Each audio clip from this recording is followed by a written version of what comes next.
Bardella, il a été comparé au petit moustachu. Regarde ce qu'il a dit. On m'a comparé à H sur le service public de l'audiovisuel sans que cela ne provoque aucune contradiction. Les gens de gauche utilisent la réductio ad Hitlerium pour diaboliser tous ceux qui sont en désaccord avec eux. En fait, moi, j'arrête pas de le dire.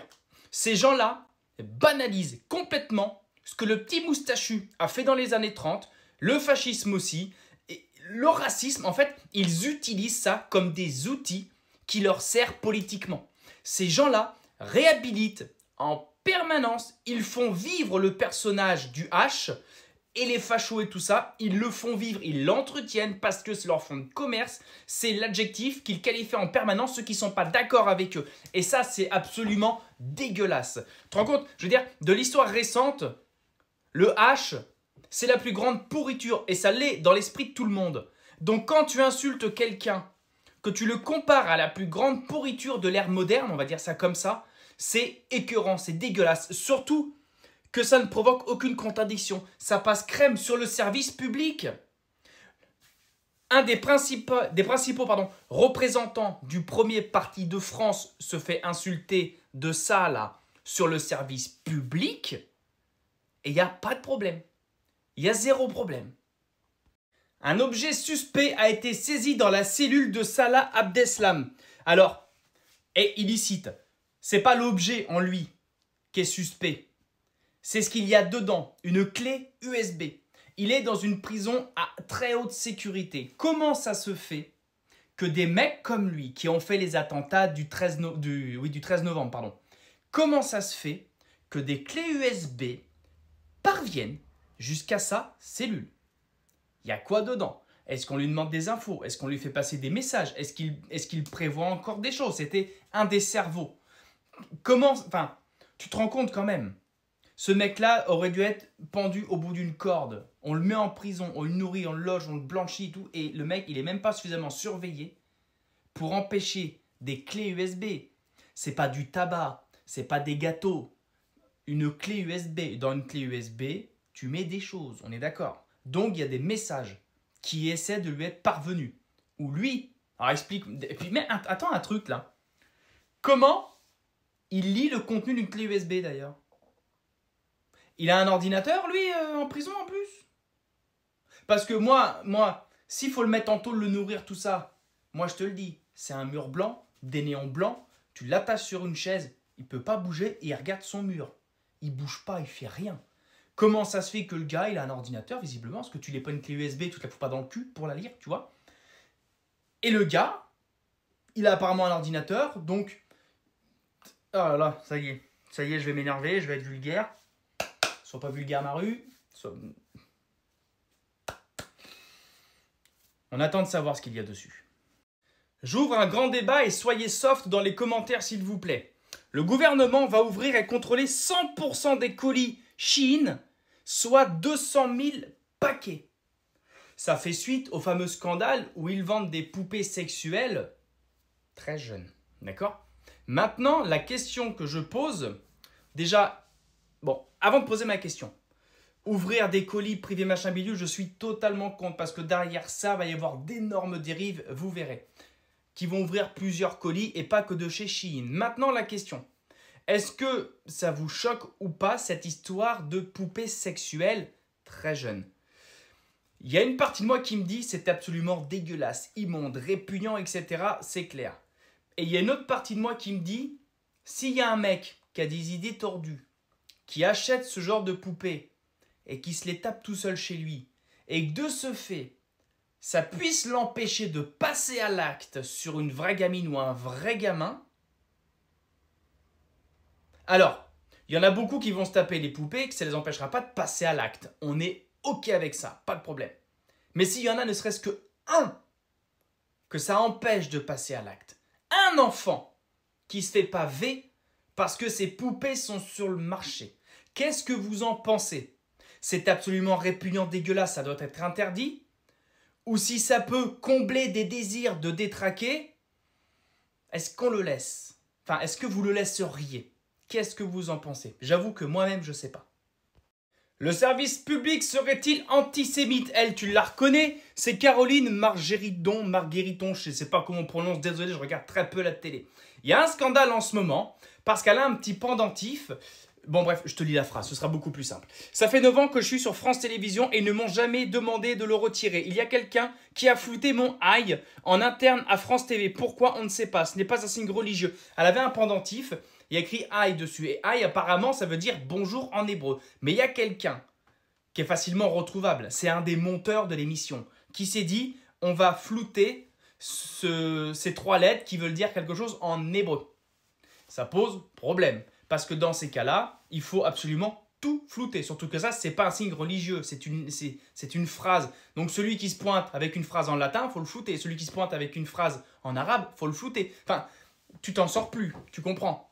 Alors, dans le contexte actuel, c'est compliqué, ce genre de truc. Ça fait 9 ans et il y a quelqu'un, un monteur, parce que je ne pense pas que ça vienne de la direction, pour le coup. Je pense qu'il y a un monteur qui n'aime pas les J et qui s'est dit « Je ne laisserai pas écrit bonjour en J sur France 2. Voilà, c'est tout. C'est tout. C'est pas plus compliqué que ça. Cette personne-là, il faut la retrouver et la foutre dehors. Ce n'est pas un signe religieux ostentatoire. S'il y avait écrit bonjour en arabe, je dirais exactement la même chose. Des lettres. Bah après, s'il y a écrit, je sais pas, imagine qu'il y avait écrit fuck Palestine. Hein, là, oui, 100% d'accord. Mais là, il y a écrit bonjour. Donc, le problème, c'est que c'est écrit en hébreu. Le problème, il est là, ni plus ni moins. Et on est sur le service public.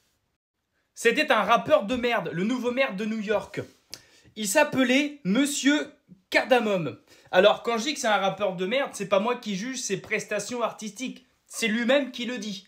Maintenant, c'est la gauche, c'est l'équivalent de LFI, tout ça. Je ne suis absolument pas pour ça. La preuve, c'est que Manon Aubry, avec nos sous, a été là-bas pour le soutenir. Qu'est-ce que tu fais là-bas, Manon? Et reste-y à la rigueur si tu veux. Mais son passé, son passif de rappeur, je ne vois pas ce qu'il vient faire là-dedans. Il a le droit d'avoir rappé, c'est pas un problème. Ça dépend de ce qu'il a dit. S'il avait dit baisse les Américains, nique l'Amérique, bombe machin, égorgé, ouais, ok. Mais apparemment, c'est pas ce qu'il a dit. C'était un piètre rappeur de merde, c'est lui qui le dit, que c'est un truc qu'il aurait jamais dû faire, qu'il était minable, bref. Mais je vois pas en quoi, comment dire, les anti-nouveaux maires de New York, là, j'ai même plus son nom, je l'ai oublié. En quoi son passé de rappeur vient interférer là-dedans? Le rap n'est pas bien vu, c'est clair. Et en même temps, malheureusement, il y a tellement de rappeurs qui font les cons et dans les paroles, ça ne peut pas aider à bien faire voir le rap. Mais je vois pas pourquoi son passif de rappeur vient interférer là-dedans. Tu vois ce que je veux dire? Je vois pas. C'était un rappeur de merde, le nouveau maire de New York. Il s'appelait Monsieur Cardamome. Alors, quand je dis que c'est un rappeur de merde, c'est pas moi qui juge ses prestations artistiques. C'est lui-même qui le dit. Maintenant, c'est la gauche, c'est l'équivalent de LFI, tout ça. Je ne suis absolument pas pour ça. La preuve, c'est que Manon Aubry, avec nos sous, a été là-bas pour le soutenir. Qu'est-ce que tu fais là-bas, Manon? Et reste-y à la rigueur si tu veux. Mais son passé, son passif de rappeur, je ne vois pas ce qu'il vient faire là-dedans. Il a le droit d'avoir rappé, c'est pas un problème. Ça dépend de ce qu'il a dit. S'il avait dit baisse les Américains, nique l'Amérique, bombe machin, égorgé, ouais, ok. Mais apparemment, c'est pas ce qu'il a dit. C'était un piètre rappeur de merde, c'est lui qui le dit, que c'est un truc qu'il aurait jamais dû faire, qu'il était minable, bref. Mais je vois pas en quoi, comment dire, les anti-nouveaux maires de New York, là, j'ai même plus son nom, je l'ai oublié. En quoi son passé de rappeur vient interférer là-dedans? Le rap n'est pas bien vu, c'est clair. Et en même temps, malheureusement, il y a tellement de rappeurs qui font les cons et dans les paroles, ça ne peut pas aider à bien faire voir le rap. Mais je vois pas pourquoi son passif de rappeur vient interférer là-dedans. Tu vois ce que je veux dire? Je vois pas. L'euro, c'est bientôt la fin. En tout cas, c'est un grand économiste, Robin Brooks, qui vient de publier tout un dossier expliquant en quoi l'euro est de moins en moins viable et en quoi sa fin, par le retour aux monnaies nationales, sera une excellente chose. Il casse aussi, démonstration à l'appui, le mythe selon lequel la fin de la monnaie unique se fera dans l'apocalypse, bien au contraire. Il a dit, pardon, je sais pas me foutre. Voilà à quoi ressemblera la fin de l'euro. Cette semaine, j'écris sur la raison pour laquelle l'euro doit prendre fin. Je ne fais pas ça parce que je suis anti-ceci ou anti-cela. La fin de l'euro est une question de nécessité économique. T'entends tout ça, hein? La zone euro est coincée dans un mauvais équilibre, ce qui au fil du temps ne fera que l'affaiblir, pas la rendre plus forte. C'est pourquoi la meilleure voie à suivre est pour l'Allemagne, donc lui il parle de l'Allemagne, de sortir de l'euro, ce qui déclenchera un retour aux monnaies nationales d'antan. Mais pas que l'Allemagne, si la France sort c'est pareil. Les contributeurs nets de l'euro, si ça sort c'est la fin de l'euro, ça ne tiendra pas. Ce mec est connu, c'est un économiste qui est respecté, reconnu. Ça commence à tourner, ça commence à comprendre que cette Union européenne et que cette monnaie euro n'est pas viable sur le long terme. François Langlais, qui est loin d'être un économiste que j'apprécie, a dit une chose très vraie. Il a dit « L'euro est un costume trop grand pour les uns et trop petit pour les autres. Il ne sied qu'à l'Allemagne. » Il y en a qui pètent plou, qu'ils ont le cul, et c'est le cas de Sébastien Lecornu. Regarde ce qu'il a dit. Il assure qu'il ne sera pas le Premier ministre qui fera une passation de pouvoir avec Bardella. Démocratie, démos, le peuple, cratie, le pouvoir. Ça veut dire le pouvoir au peuple. Si la volonté du peuple, c'est de mettre le RN au pouvoir, de quel droit, toi, tu dis « je vous assure que je ne serai pas celui ». Donc ça veut dire quoi? C'est-à-dire que si Bardella est nommé, il va démissionner juste pour pas le croiser, lui serrer la main. Voilà. En fait, c'est de la gaminerie. Quand tu vois le niveau de notre Premier ministre, tu te rends compte?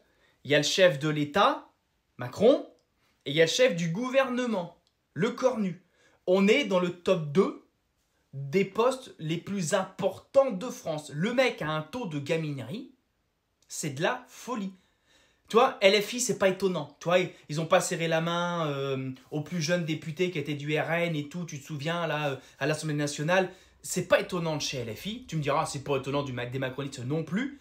Mais tu vois, il paraissait peut-être un petit peu plus mature que la moyenne, Lecornu. Un tout petit peu, vraiment un tout petit peu. Faut dire que la maturité en politique, elle n'est pas dure à dépasser. Mais tu vois, le mec te dit, je vous assure que je ne serai pas celui qui. Bah tu sais quoi, va te faire foutre et casse-toi tout de suite.